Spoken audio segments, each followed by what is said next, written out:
C 현장, 양산 현장이죠. 카페 프롬픽 현장이 끝났습니다. 우리가 처음에 디자인 공개했습니다. 디자인 공개했고 견적에 대한 공개도 했습니다. 그 다음에 타임랩스 공개까지 완료가 된 상태입니다. 그리고 지금은 원가 공개, 마지막 순서죠. 원가 공개 한번 해보도록 하겠습니다.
안녕하십니까. 미쳐야 미친다 강성현 아키우노TV 박 대표입니다. 반갑습니다.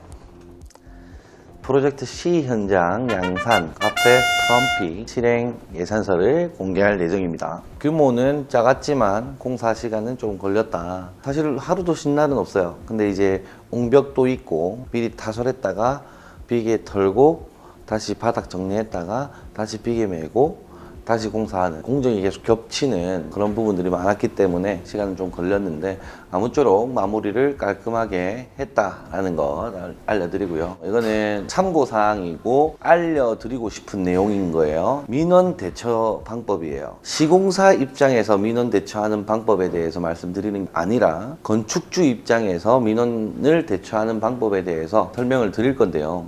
우리 시공사 같은 경우에는 각 현장을 돌면서 많은 민원 사항이랑 대치 관계가 되는 경우가 굉장히 많아요. 시공사 입장에서는 굉장히 허다한 일이에요. 그런 현장도 있었어요. 골목길이었는데 한날은 동동주를 한참 드시고는 어르신이 못 누워서 못 지나간다 하면서 너희들 못 간다 이렇게 한 적이 있어요. 근데 이제 잘 대처해서 댁으로 업어서 모셔다 드리고 그런 적도 있고, 빌라가 굉장히 많이 들어서 있고 거기도 한 300세대 400세대가 거주하고 있는 곳이에요. 근데 그 앞에 땅에 필지를 나눠서 개발을 하려고 시행사가 준비를 하고 있었는데 제가 거기 토목공사를 하러 들어갔어요. 한 날 가니까 막 플랜카드가 막 이빠이 붙여져 있는 거야. 이게 그 시행사한테 전화해서 뭐 큰일 났다, 뭐 플랜카드 이빠이 걸려있다, 빨간색 뭐 머리띠 하고 판이다 지금 버드고 보이소, 뭔 일입니까 했더만 딱 보이 앞에 바다 뷰였는데 너희들 여기 집 지으면 나의 조망을 가리기 때문에 조망권 보장을 해야 되는 거 아니냐,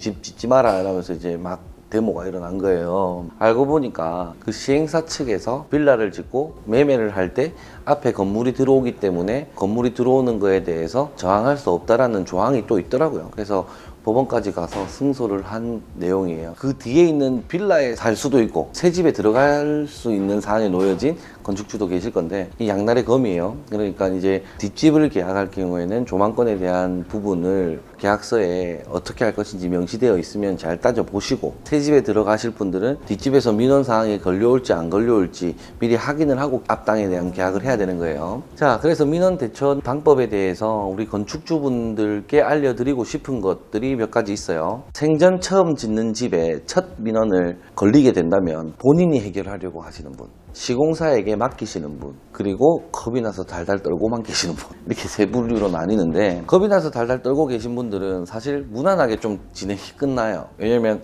앞에 나서지도 않고 시공사에 말하지도 않고 그냥 조용히 있으니까 생각보다 좀 조용하게 흘러가는 경우가 많다. 시공사에 맡기시는 분 가장 현명하다고 봅니다. 이 무슨 얘기냐면 시공사하고 건축주하고는 한 팀이잖아요. 결국 건축주 집을 지어주기 위해서 우리 시공사가 선정이 되었지 않습니까?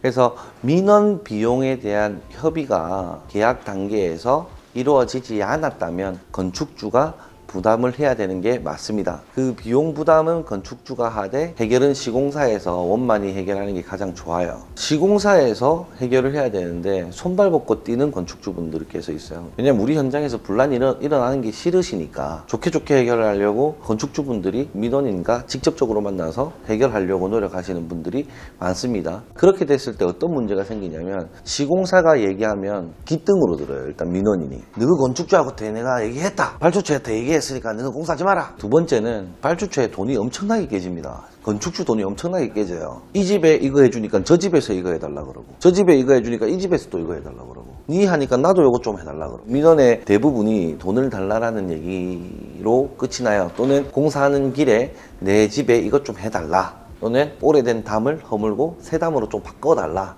뭐 이런 협의 내용이에요. 자, 그렇기 때문에 발주처에서 손벗고 나설 경우에는 결국 해줘야 될 게 너무 많아진다. 공사는 공사대로 안 되고 돈은 돈대로 깨지는 그런 상황이 벌어져요. 그래서 이제 건설사 회장님들한테도 물어보고 자문을 구했을 때, 그리고 또는 제가 현장에서 경험한 바로는 시공사한테 일단 먼저 맡겨두는 거예요. 우리가 대신 일을 해주겠다, 일을 맡아서 하겠다, 이렇게 하면 우리 시공사 부담이 굉장히 커지는데, 그게 아니라 시공사에서 막 쪼우는 거야. 대치도 한번 해보고 싸워도 보고 경찰도 불러보고 시공사가 민원도 넣어보고 찢고 벗고 막 힘을 다 빼는 거라. 민원 때문에 민원이 걸려서 공사를 못하는 경우는 공기 연장이 불가피하죠. 그럼 발주처도 막 속이 타들어가는 거예요. 근데 이게 시공사한테 맡겨두면 이렇게 찢고 볶으면서 일은 한단 말이지. 일은 죄송합니다 이러면서 살살 할게요 하고 하루는 또 싸우고 막걸리 한번 사가지고 한 잔 드시다 하면서 묻고 시간 끌면서 일은 시키고 민원도 취하고 나도 취하고 하루 그렇게 보내고. 우리가 대치를 하면서 심리를 보잖아. 민원인의 심리를. 뭘 원한다. 그걸 건축주한테 알려주는 거야. 이걸 원하시는 것 같습니다. 그런 다음에 건축주가 나타나서 뭐 해드리면 되겠습니까? 이렇게 하면 민원인 입장에서 천사가 내려온 것처럼 이제 말 통하는 사람이 왔네, 이제 말 통하는 사람이 왔네, 이러는 거야. 생각보다 유유히 풀려나간다. 그래서 건축주와 시공사가 한 몸이 돼서 민원인의 마음을 녹이는 거예요. 민원인을 속이자가 아니에요. 합당한 근거를 대는 민원인들도 있어요. 그런 부분은 시공사나 건축주가 협의해서 충분히 들어줘야 되고. 근데 이게 택도 안 되는 얘기를 하는 게 있어요. 그런 분들이랑은 대립을 하는 게 맞다라고 저는 봅니다. 그 대립이 무조건 찢고 벗고 싸워라 이게 아니라, 정당한 대립은 서로가 요청하고 요구하고 밀었다가 당겼다가 할 수도 있는 부분입니다. 그렇게 해결하는 게 가장 완만하게 해결이 된다는 것을 알려드리면서 C 현장, 양산 현장이죠. 카페 프롬픽 현장이 끝났습니다. 우리가 처음에 디자인 공개했습니다. 디자인 공개했고 견적에 대한 공개도 했습니다. 앞전에 견적을 보내드렸는데 그 견적서가 조금 오류가 있었어요. 정산하면서 보니까 기존의 견적서에서 시트가 안 물려가지고 철근값이랑 이런 게 단가로 들어가 버렸더라고. 돈이 한 몇천만 원 오해가 있게끔 전송이 된 것 같아요. 그 부분 정말 죄송하다고 말씀드리면서, 그 다음에 타임랩스 공개까지 완료가 된 상태입니다. 그리고 지금은 원가 공개, 마지막 순서죠. 원가 공개 한번 해보도록 하겠습니다.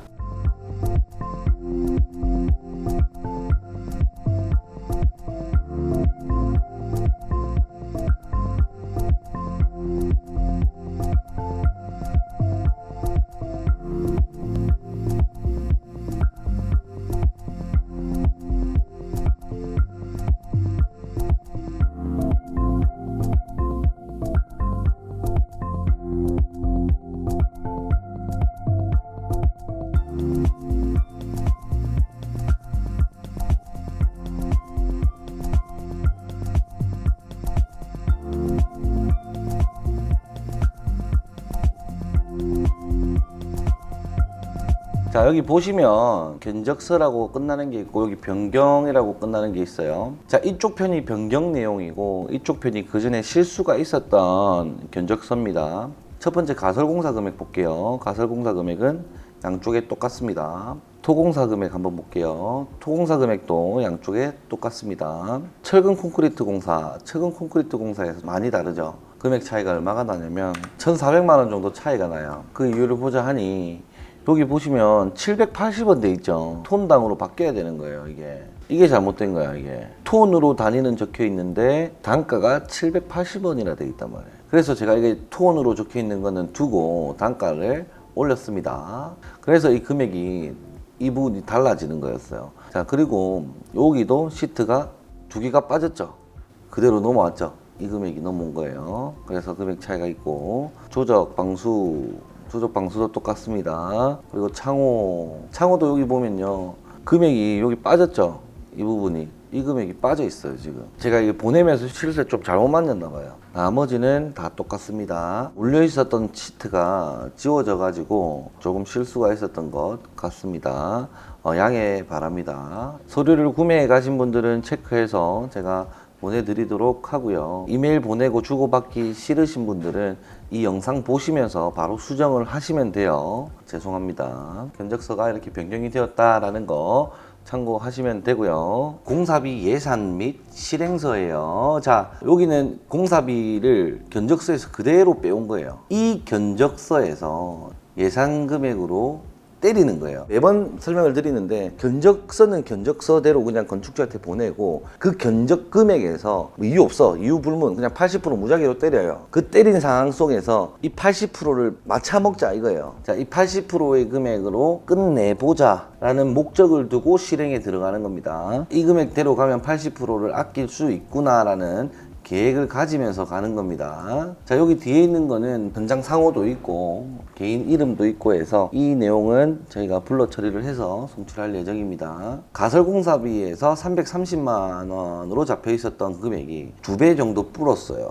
폐기물 비용이 270만 원 정도 잡혀 있었는데, 여기서 로스비가 발생을 했고요. 비계랑 뭐 아시바, 자재임금, 뭐 이거 빌린 거, 컨테이너 이동한 거, 사실 이거 건축주분한테는 얘기는 안 했지만 이런 비용들이 들어갔다 그래서 손실을 봤습니다. 토목 및 철거 공사에 있어서도 약간 손해를 보고 진행이 됩니다. 이때까지만 해도 단열재에서 100만 원 정도 차이가 납니다. 철거 공사가 들어갔어요. 포함이 돼 있어요. 철거 공사가 뭐냐면 바닥에 잔재들이 너무 많이 남아 있었고, 바닥도 철거를 좀 하고 뭐 그러다 보니까 포장 비용도 사실 여기 빠져 있어요. 그래서 조금 비용이 나갔다라는 부분. 철근 콘크리트 공사에서는 9,900만 원으로 잡아뒀는데 1억 300만 원이 된 겁니다. 또 손해를 봤죠. 철근 콘크리트까지 가면서 900만 원의 손해를 보고 가고 있어요. 건축주분하고 대화를 할 때 제가 조금 잘 했었어야 됐는데, 도면을 더 유심히 보고 했었어야 되는데, 감정이 앞서다 보니까 건축주분이 굉장히 좋았어요. 처음 스타트부터 마지막까지 너무 마음이 잘 맞아가지고 아예 해드리겠습니다 했는데 이래 된 거야. 철골공사에서 1,900만 원 견적을 잡았는데 1,800만 원에 정리를 했다. 70만 원 벌었습니다. 판넬에서 한 50만 원 아꼈네요.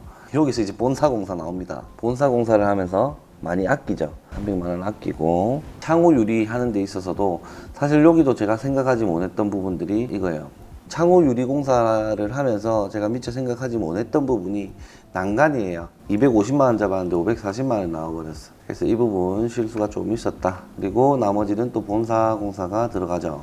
모래 사고 시멘트 사는 거는 본사에서 정리를 해버립니다. 그러면서 금액을 조금씩 아껴요. 조금씩 아낍니다. 수성 페인트도 조금 아꼈고요. 수장 공사하면서 또 깨지죠. 인테리어 같은 경우에는 제 욕심이 항상 많이 작용을 해요. 건축주분은 크게 요구가 없는데 직원들도 너무 과하게 해주는 거 아니냐 이런 얘기도 나오고 하긴 해요. 근데 어쩌겠어요. 이거 해놓으면 얼굴인데 엉망으로 해놓을 수는 없으니까 하다 보면 이 금액이 조금씩 추가가 됩니다. 이게 모든 시공사가 마찬가지일 겁니다. 견적 금액을 제대로 잡는다고 할지라도 뭔가 빠지는 게 있어요. 근데 그 건축주한테 요구하기 힘든 부분도 많고, 저희 같은 경우에는 추가 공사도 안 해드리고 추가 금액도 안 받고 하는 게 철칙이고, 그거를 계약 전에도 누차 얘기를 하기 때문에 그걸 꼭 지키려고 하고 있고, 그걸 지키고 있습니다. 우리 이윤에서 정리하고, 안 되면 우리 본사 투입하고, 이렇게 일을 정리하고 있습니다. 계속해서 보실게요. 잡철물 공사에도 크게 로스가 날 뻔했어요. 로스가 크게 날 뻔했는데, 저희 또 로우띵스 있죠. 저희 금속 공장이 있습니다. 우리 금속 공장에서 대처를 잘 해줘서 조금 아꼈다라는 부분. 그리고 외부 마감 공사 옹벽이 있고요. 노출 콘크리트 부분이 있어요. 여기서 엄청 아꼈죠. 옹벽 공사까지 본사 작업으로 진행이 됐습니다. 그럼 이때까지 로스 본 것들 중에 아직까지 지금 마이너스긴 하지만 여기서 많이 아껴서 조금 만회를 했다라는 부분인데, 이거 아꼈다고 해가지고 제가 또 조경에 힘을 줘버립니다. 조경에 700만 원을 써버려요. 700만 원. 몇 배입니까? 한 3배 이상 쓰죠. 여기서 좀 아꼈다고 조경에 조금 힘을 씁니다. 굉장히 거의 조경이 좀 이쁘게 나왔어요. 다행히도. 위생기구에서도 조금씩 아꼈고요. 우수 배관공사에서도 조금 아꼈습니다. 이게 다 본사죠.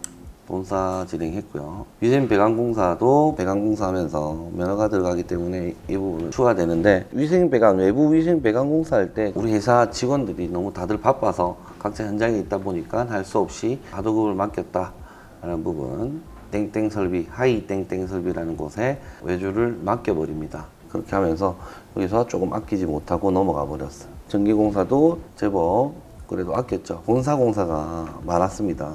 대부분이 본사로 들어갔어요. 우리 이사님 중에 황 이사님께서 전기 기술자시기 때문에 황 이사님이 사람들 불러서 작업을 진행해 버리면 사실 전기 비용에서 좀 많이 아낍니다. 그리고 추가 공사가 한 개 발생을 하죠. 이 부분은 건축 주요청 사항이었어요. 건축 주요청 사항이었는데 저희가 추가 공사는 안 해드린다고 말씀을 드렸기 때문에 굉장히 어렵게 저희한테 부탁을 하셨어요. 결국 이거 해드리기로 해서 245만 원을 받았다라고 보시면 됩니다. 그래서 총 공사 금액은 견적 금액과 똑같이 잡아갔고요. 공사 마무리 금액은 이 금액입니다. 근데 여기서 또 밑으로 보실게요. 보험료도 있고 간접 노부위 안전관리비가 쭉 들어갔죠. 자, 여기서도 지금 로스가 조금 발생을 합니다. 계속 카드값이 이만큼 나가게 되고요. CCTV, 인터넷 이용비, 숙소 중개 수수료, 기타 등등 이게 관리비가 이만큼 또 빠져버리는 거예요. 2,900만 원이 빠집니다. 그래서 3억 5,100만 원의 도급을 받았고 3억 5,600만 원의 공사 마무리를 했다라는 겁니다. 자, 그래서 마이너스 590만 원을 본 거예요. 금액적으로 590만 원, 약 600만 원 손해를 본 것처럼 되어 있지만 이윤과 일반 관리비는 빠져 있기 때문에 저희는 손해 보지 않고 잘 공사 마무리를 했습니다. 디자인을 먼저 오픈해 드렸고, 견적서는 몇 개월 전에 제가 오픈해 드렸고 타임랩스 공개하고 공가를 잡아 보니까 이 정도 금액이 들어갔더라. 그래서 한 500만 원, 600만 원 정도는 예상보다는 많이 나갔지만 이윤에서 조금 깎였다. 내가 생각한 것보다는 내 이윤이 조금 더 깎였다라고 보시면 되는 겁니다. 뭐 맨날리는 뭐 마이너스 공사 뭐 이렇게 하지 말고 이윤이 있기 때문에 그 금액에서 조금 빠졌다일 뿐이지 손해본 공사는 아니에요. 우리 건축주분도 충분히 지금 이 내용 인지를 하실 겁니다. 큰 돈을 못 벌었을 수도 있지만 그 대신에 광성 그리고 아키오노 종합건설의 건물이 하나 더 탄생한 거죠. 거기에 충분히 만족하고 우리 아들이 커서 전국 돌아다니면서 이거 우리 아빠가 지은 거야 하면서 커피도 한 잔 얻어먹고 생각을 하면서 좋은 뜻으로 공사를 진행하고 있으니까 이대로 꾸준히 할 수 있도록 저도 노력하고 저희 직원 일동도 열심히 노력해 보겠다는 말씀 드리면서 마치도록 하겠습니다. 구독과 좋아요, 알람 설정까지 잘 부탁드리겠습니다. 감사합니다.